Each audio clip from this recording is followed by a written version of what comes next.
Hi, I'm Lou with another episode of My Car Story. Today we're in Carlisle, Pennsylvania at the Carlisle events, the Chrysler National. Coming out to a great show.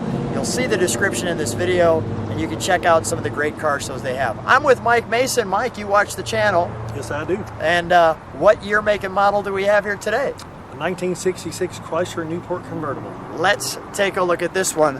And this one, before I move it off you, it has a special feature. What does it have? 3-speed on the column. Very rare feature on a Chrysler. 3 pedals on this big car. So let's take a look at our Chrysler Newport Convertible. Now, right off the bat, I see Millie. Who is Millie? Millie was my wife and I's best friend who passed away before I bought this car. And if I had had this car when she was alive, she would have loved it. And Millie, so we've named the car AKA Millie. Yes.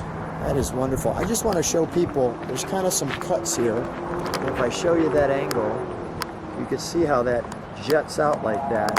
So it's not flat at all. But notice the chrome striping that goes all the way draped from the front, all the way around, and then off the bumper and back around. So it's got one big, massive chunk of chrome. Really well done. We'll come back to under the hood there in a second. The hubcaps look great and correct. The Pentastar, along with our arrow, and the skirts. Now, sometimes I wouldn't like the skirts, but it really blends with this car, doesn't it? Yes, the 66 came standard with skirts, so they were not an option. Newport. Now, was there another model? Was there an upgrade, or was the Newport the top model? The levels above this would be the New Yorker and the 300. Got it. Okay. So this was the base model in 66. And even the base model has all that chrome. Let's take a look back.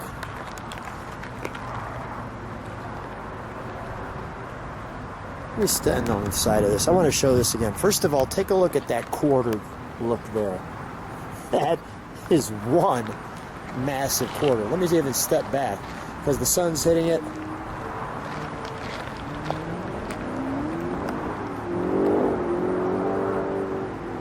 That's a long ride. 18 foot 3 inches long. Is that right? Let's, we've got a little bit of trunk and treats here too, man. Can we open this up? Thank you. Single exhaust on there. So there's a lot of room back there. The exciting new Chrysler's on board, and this is what this was costing back in that time. And those are the items that you got on it. The convertible top. There we go. And your operating instructions from 66. Key, I won't go through the whole thing. There's a fold out. Okay, ooh, nice. The full fold out dash. I'll tell you what, I'll give you a chance to enjoy all that. Instrument cluster details. Sweet. All right, let's close that, shall we? Now, may I open it? Sure. Notice the handle here. You've got this piece that you come in there so you don't scratch the paint.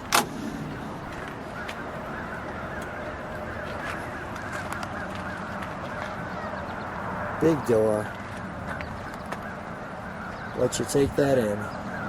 And that in the middle of the dash, I don't call it an ashtray, I call it a dash tray because it's so long. I like that. The dash tray. That's a good one. That is a good one. Now, I'm guessing the 300 and the New Yorker would have a different emblem in the middle of the speaker there? Yes, they would. And also, there was a speaker optional. This car did not come with a speaker because they didn't option it. But the New Yorker and the 300 more than likely would have had it. Okay. And the big bench seat. And there's the incredible 3 pedals on this car. Your lights, your wiper. Now let me just kind of take people. There's Chrysler. Nice deep insert there. And then they have a little bit of the flavor of the Astrodome. Yes, very similar. And does this push in, I'm assuming? Yes. There you go. What did you call it again? Dash tray. Dash tray. You want me to show you another feature? Yeah, please.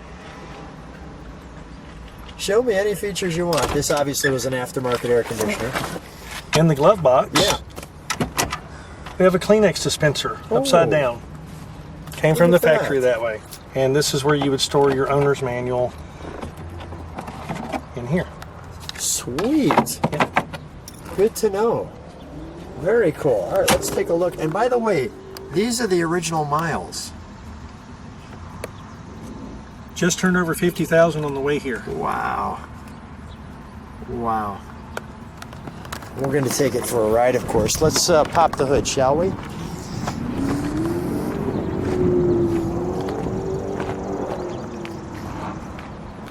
Let me show that right there. Go ahead, pop that hood, please. No hood latch inside in the old days. Right down there. Now we've got an updated radiator. And of course, my wife said to add air conditioning. Well, when your wife says to add air conditioning, you know what happens? You add air conditioning. There's an air conditioner right there. Yeah, that's how that works. There's a little marital tip for those of you who might be single watching the channel.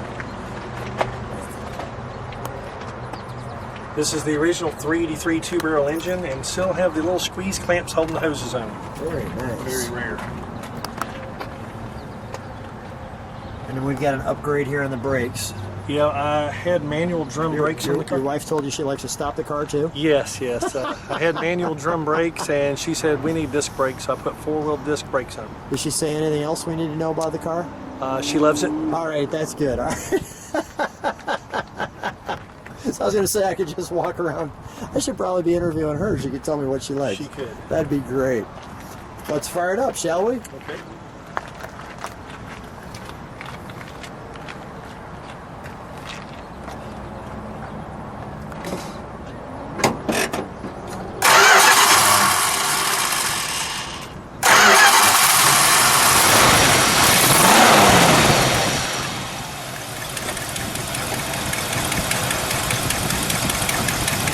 Smooth.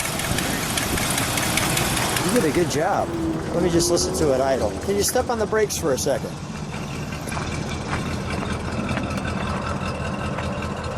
Only one big exhaust, no doubt where that pipe's at.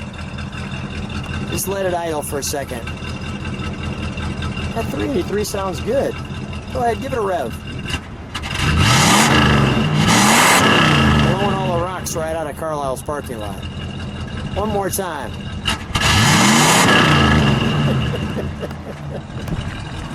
Newport with attitude. Let's take it for a ride. Okay, sounds great. So we're driving in the 1966 Newport Convertible Chrysler, and let's just check that out. We've got the stick in the tree right there. How's it feel driving it? Love it. Tell me why. There's nothing like the feel of floating along when you're driving. Modern day cars don't float like this car does. My 27-year-old son drove this car and he said this is the smoothest car he's ever driven. I'd agree. Your 27-year-old son. Let me just show this though. You rarely see this in a big car. Shifting. This may be the only Chrysler Newport with a 3 on the tree. Check that out. We'll check this out. Now you might have noticed we got Robert in the back. Hey everybody. Robert, I'm just going to tell you, you've been terrible. You took me to the wrong spot. I asked him where's he at. He said G. He took me to R. I said we had to go all the way around. But Robert, we're getting to be Mopar friends now. We're starting to get better. I was saying G because I couldn't remember where the spot was. Well, we're getting better. We are. We're getting better. Thanks for helping Mike too get around that first part of the intro. It's my pleasure. My pleasure. Yeah. And Mike hasn't been able to figure out which way we're going the entire time. So this may be the longest video. I don't know. This drive could be. Where are we at? We're in Chrysler still. We're in Ohio now. Exactly. Turn the turn signals. Oh, all right. Go ahead. Turn the turn signal on, even though we're not turning. I got it. Oh, hold on. There we go. There. All right. Yeah. Go ahead. Float up this load up this. 270 horsepower, but 390 foot-pounds of torque. Really? So it's got a lot of torque. It's so wide too. You haven't driven it. We almost took that last car's mirror off. But where's the seatbelt in this thing? I better buckle. All right. Yeah, there it is. That'll do me no good. I'll just be ejected from the car. Robert, pick me up later, would you please? All right. I appreciate that. You can't even hear the engine now. No, you can't. It's absolutely seamlessly quiet. You know, it is, other than it is a big floaty beast, you know, kind of all aboard, you feel like yelling out when you jump in this thing. But I'll tell you, talk about quiet and a great ride. You put this on the highway, this thing just got to be a dream. So you have any other cars? You also just missed that car, by the way. I better keep the camera this way. We'll have a whole new video. Well, I've got another convertible at home. What's that one? 2012 Volvo C70 hardtop convertible. A Volvo C7. What year is it? 2012. Yeah, that won't be on the channel. All right. It's not here. This is it. You let me go first? He saw the size of this thing. He says, "I better let the Titanic roll." You're not sinking though. That guy had the right of way word to stop. He goes, "No, I'm done. You win." Freight train gets the first one on. Right. That's great. Robert, how long you two guys been friends? Since we were teenagers. Is that right? In auto mechanics class. What did you guys get as grades on that class, by the way? I just want to double check. I probably got the lowest grades. Mike That's why you're friends. That's right. Mike got the highest grade. Is that right? Mike, you got the highest grade? Yes. Attaboy. Good job. And Robert, you ended up going to the military. I did. Yeah, good for you. Thank you. All right. Well, guys, we're back here at Carlisle. Thanks so much for being on the channel. What a treat. Really appreciate it. Thanks for being on My Car Story. That was a lot of fun.